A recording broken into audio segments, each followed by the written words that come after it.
Bismillahirrahmanirrahim. Assalamualaikum warahmatullahi wabarakatuh. Alhamdulillahirabbil alamin. Segala puji bagi Allah yang telah memberikan banyak kenikmatan kepada kita dan telah memberikan izin sehingga kita dapat bertemu bersama dalam video pembelajaran ilmu pengetahuan sosial kelas 8. Bertemu lagi dengan saya Ustadz Makmuri. Pada kesempatan pagi hari ini kita akan mempelajari tentang interaksi antar ruang negara-negara ASEAN. Melanjutkan pertemuan kemarin, khususnya membahas potensi sumber daya alam dan potensi sumber daya manusia negara-negara ASEAN bagian yang kedua. Sebelum memulai pelajaran, jangan lupa siapkan buku tulis kalian dan alat tulis kalian. Selanjutnya, jangan lupa mengucapkan bacaan basmalah bersama-sama agar kita dapat memahami ilmu yang bermanfaat. Dan jangan lupa minta kepada Allah agar kita dapat dimudahkan dalam memahami ilmu-ilmu yang bermanfaat. Bagaimanapun pelajaran atau ilmu-ilmu dapat kita terima itu atas izin Allah Subhanahu wa ta'ala. Oke, baik anak-anak. Coba buka buku mandiri kalian. Halaman 13.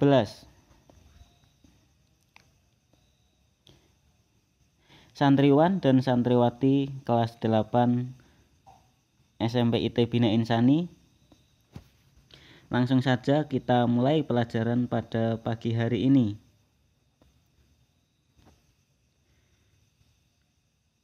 Baik, yang pertama, potensi sumber daya alam dan sumber daya manusia negara-negara ASEAN yang kedua.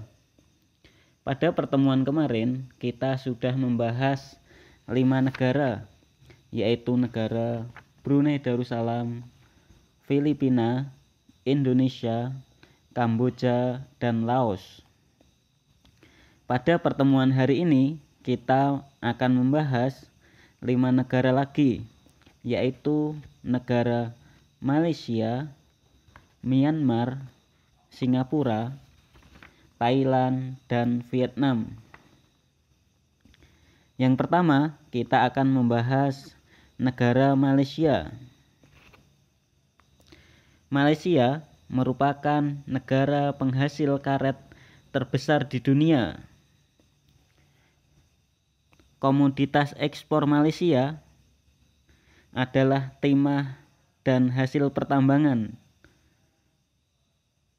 Contohnya seperti besi, bauksit, batu bara, dan gas bumi. Jadi, negara Malaysia selain menghasilkan karet, juga menghasilkan bahan-bahan pertambangan yang lain. Selain itu, negara ini juga mengekspor hasil hutannya, seperti kayu, karena Malaysia memiliki wilayah hutan yang relatif luas. Anak-anak dapat kita pahami bahwasannya potensi sumber daya alam yang ada di negara Malaysia yaitu karet, kemudian bahan pertambangan, dan kayu. Selanjutnya kita akan membahas sumber daya alam negara Malaysia. Jumlah penduduk Malaysia pada tahun 2013 mencapai 29,6 juta jiwa.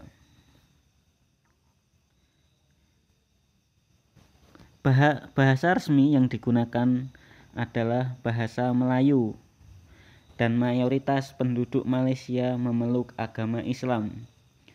Jadi negara Malaysia ini hampir sama dengan negara kita tercinta, yaitu negara Indonesia, karena mayoritas penduduk Malaysia beragama Islam. Kalau Melayu yang digunakan di Malaysia tidak jauh berbeda dengan Melayu yang ada di Indonesia.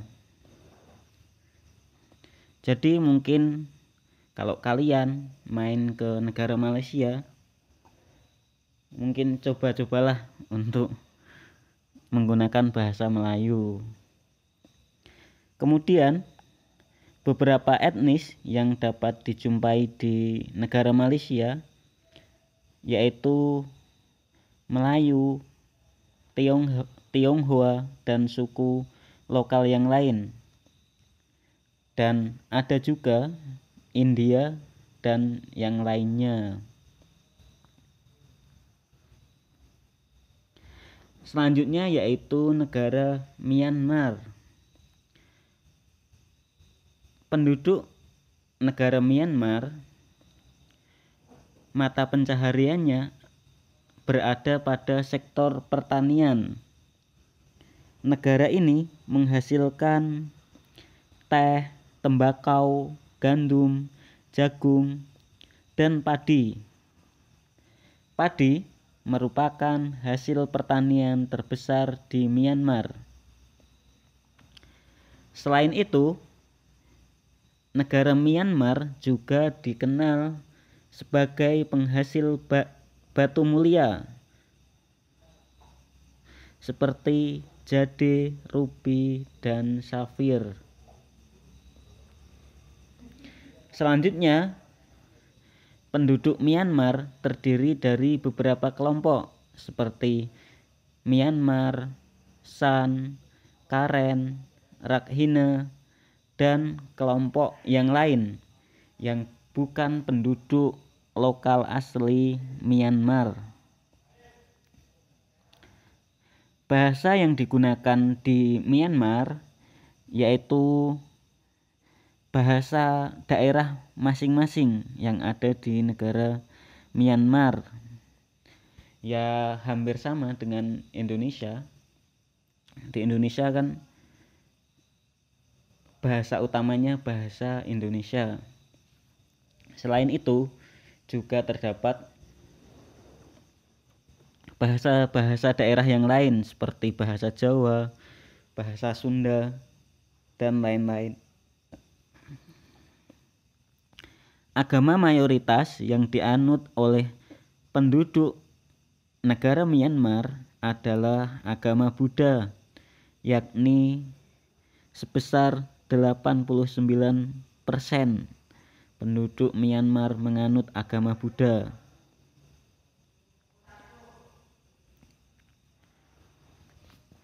Selanjutnya yaitu negara Singapura. Negara Singapura merupakan negara termaju di ASEAN. Negara ini menjadi pusat perdagangan dan industri di Asia Tenggara. Namun, di negara Singapura miskin akan sumber daya alam. Jadi, mudahnya gini, di Singapura itu miskin dalam hal sumber daya alamnya ya, tapi dalam hal perdagangan dan di industri negara Singapura termasuk negara maju dan menjadi pusat perdagangan dan industri di ASEAN.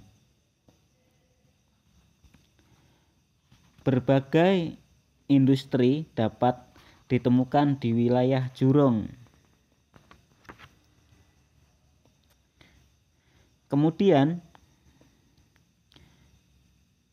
di negara Singapura juga terdapat usaha pertanian, tetapi usaha pertanian di Singapura dilakukan dengan cara hidroponik.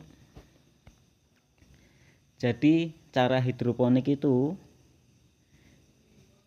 cara dalam pertanian dengan menggunakan air dan meminimalisir penggunaan tanah.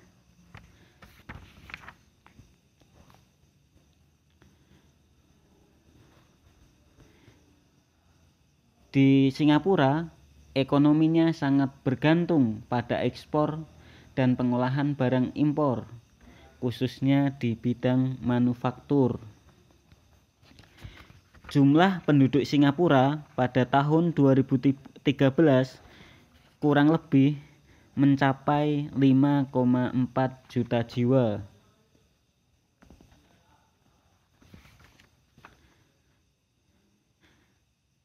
Sebagian besar penduduk negara Singapura beretnis Tionghoa.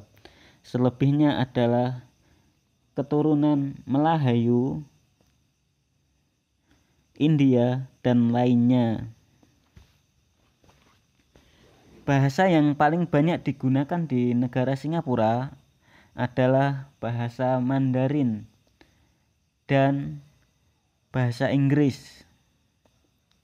Kemudian, agama yang paling banyak dianut oleh penduduk Singapura adalah agama Buddha. Selain itu, di sana juga terdapat agama Islam, kemudian Hindu, Katolik, dan agama Kristen.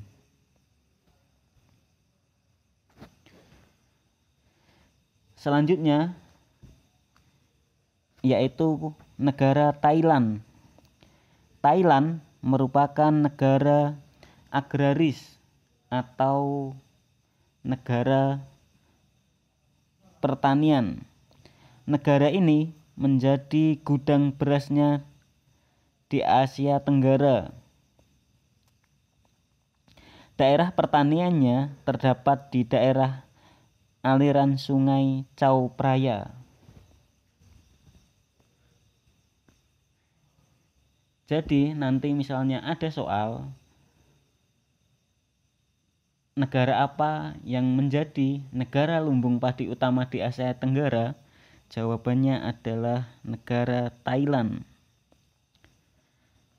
Selain di bidang pertanian, di Thailand juga terdapat hasil tambang.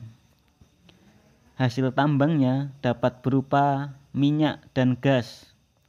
Kemudian ada juga tembaga, batu bara, dan seng. Komoditas ekspornya meliputi padi, karet, tapioka, batu bara, dan yang lainnya.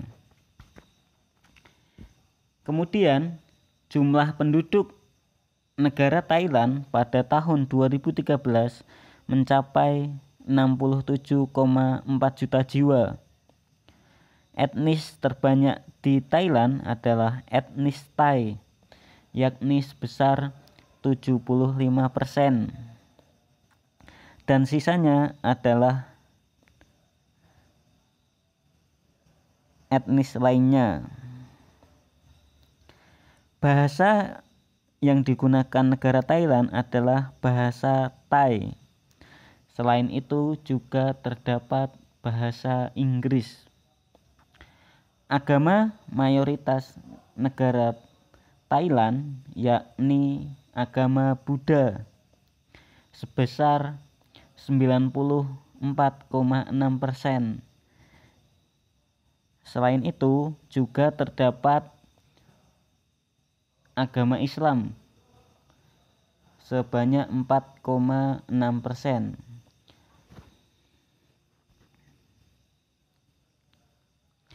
Yang terakhir, kita akan membahas potensi sumber daya alam dan sumber daya manusia negara Vietnam. Negara Vietnam mata pencahariannya bersumber pada pertanian. Negara ini menjadi pengekspor beras terbesar ketiga di dunia.